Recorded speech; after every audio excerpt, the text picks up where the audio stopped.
தேர்தலுக்கு பிறகு அதிமுகவை மெல்ல மெல்லமாக தாவேகா கபலீகரம் செய்யக்கூடிய நடவடிக்கைகளில் ஈடுபட்டு வருகிறது. இதற்கு பலரும் எதிர்ப்பு தெரிவித்து வருகிறார்கள். உங்களுடைய பார்வை என்ன சார்?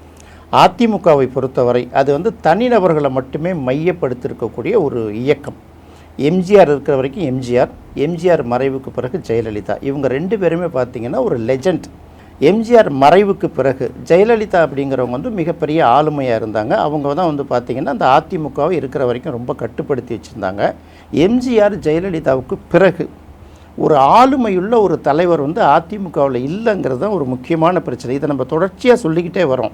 எடப்பாடி அவர்களுக்கு அந்த கெப்பாசிட்டி இருக்கா இல்லையா அப்படின்னு பார்க்கும்போது கட்சியை கட்டுப்படுத்தலாம், அந்த ஓவரால் நிர்வாகிகளை கூட உங்களால் கட்டுப்படுத்த முடியும், மக்களை ஈர்க்கக்கூடிய பவர் உங்கள்கிட்ட இல்லை இல்லையா?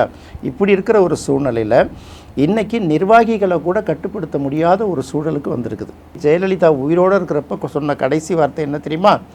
என்னுடைய மறைவுக்கு பின்னும் இன்னும் 100 ஆண்டு காலம் அதிமுக உயிர்ப்போடு இருக்குன்னு சொன்னாங்கல்ல.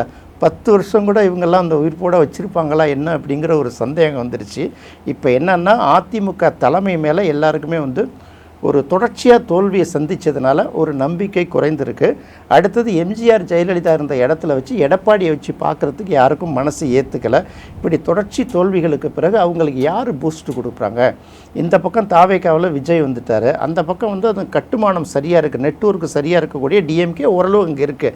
ஏடிஎம்கேல நீங்கள் எதை வச்சு சொல்லுவீங்கிற ஒரு காலகட்டம் வரும்போது வெற்றி பெற்று ஒரு 15 நாட்கள் ஆகிறதுக்குள்ளே ஒரு 4 எம்எல்ஏக்கள் ரிசைன் பண்ணிவிட்டு திரும்ப அன்னைக்கே ஓடி போய் தாவேகாவில் சேர்றாங்கன்னா இது எப்படி இருக்கும்? அப்போ அந்த கட்சி மக்களை விட்டு விலகி போகுதா, இல்லை அந்த கட்சி நிர்வாகிகள் மக்களை விட்டு விலகி போகுதா அப்படின்ற ஒரு சந்தேகம் வரும்ல. தேர்தல் பிரச்சாரத்தின் போதே தாவேகா தலைவர் விஜய் சொன்னது என்னன்னா, திமுகவுக்கும் தாவேகாவுக்கும் தான் இங்கே போட்டின்னு சொல்லிட்டு இன்னொரு பக்கம் பார்க்கும்போது மற்றும் சில கட்சிகள் அப்படின்ட்டார். அதிமுக ஒரு இடத்துல சொல்லும்போது கூட லைட்டாக வேறு மாதிரி விமர்சனம் பண்ணி விட்டுட்டாரே தவிர அதை பெரிய அளவுக்கு டார்கெட் பண்ணலை. ஆனால் இதுக்கு தேர்தலுக்கு பிறகு பார்க்கும்போது அதிமுக ஒரு வேளை தன்னோடு இணைத்து கொள்ளலாம் அப்படிங்கிற எண்ணம் அவருக்கு முன்னாடியே இருந்திருக்கணும். அப்படி இருந்ததுனால தான் இப்போ எப்படி நடக்குதுன்னா, ஆதவ் அர்ஜுனா ஒரு பேசும்போது ஒரு சொல்லுவத்தில் சொல்கிறாரு, இன்னும் ஒரு 6 மாதத்துக்குள்ளார அதிமுகவில் உள்ள பெரும்பாலான நிர்வாகிகள் அனைவரும் தாமாக தாவேகாவுக்கு வந்து விடுவார்கள் அப்படிங்கிறத பார்த்தோம். 4 எம்எல்ஏக்களை பார்த்தோம். ஒரு ஊர்லேயும் பல நிர்வாகிகள் மாறிட்டு வராங்க. தொழிற்சங்க தலைவர்கள் தாவேகாவுக்கு மாறுறதெல்லாம் பார்க்கும்போது ஜெயலலிதா இறுதியாக சொன்ன வார்த்தை இன்னும் 100 ஆண்டுகளுக்கு உயிர்ப்போடு இருக்குங்கிறது பொய்த்து போய் ஆதவ் அர்ஜுனா சொன்னது பழிச்சிடுமோங்கிற ஒரு பயம் வந்துடுது. கூடுதலாக இன்னொரு தகவல் இதில் என்ன பார்க்க வேண்டியது இருக்குன்னா, இன்னும் சில மாதங்களில் உள்ளாட்சி மன்ற தேர்தல் வருது.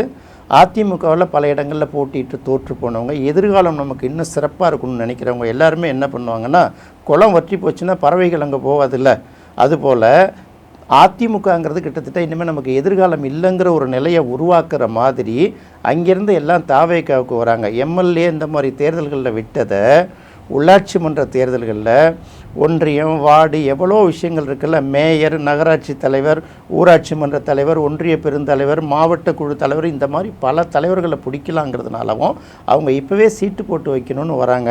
போகிற போக்க பார்த்தா நிர்வாகிகள் எல்லாருமே இந்த பக்கம் வந்துடுவாங்க, 3/4 பேர் வந்துடுவாங்க. ஆனால் தொண்டர்கள் வருவாங்களா அப்படிங்கிறது ஒரு வகையில் ஒரு சந்தேகம் இருக்குது. இதை நம்ம தொடர்ச்சியாக தான் பார்க்கணும். கரெக்டாக சொல்லப்போனால் அதிமுகவை மெல்ல மெல்ல தாவேகா விழுங்கி கொண்டு இருக்கிறது அப்படிங்கிறத பார்க்குறோம். இது நிர்வாகிகளை விழுங்குதா இல்லை தொண்டர்களையும் சேர்த்து விழுங்குதாங்கிறது அடுத்தடுத்த நாட்களில் தான் நம்ம தெளிவாக தெரிஞ்சுக்க முடியும்.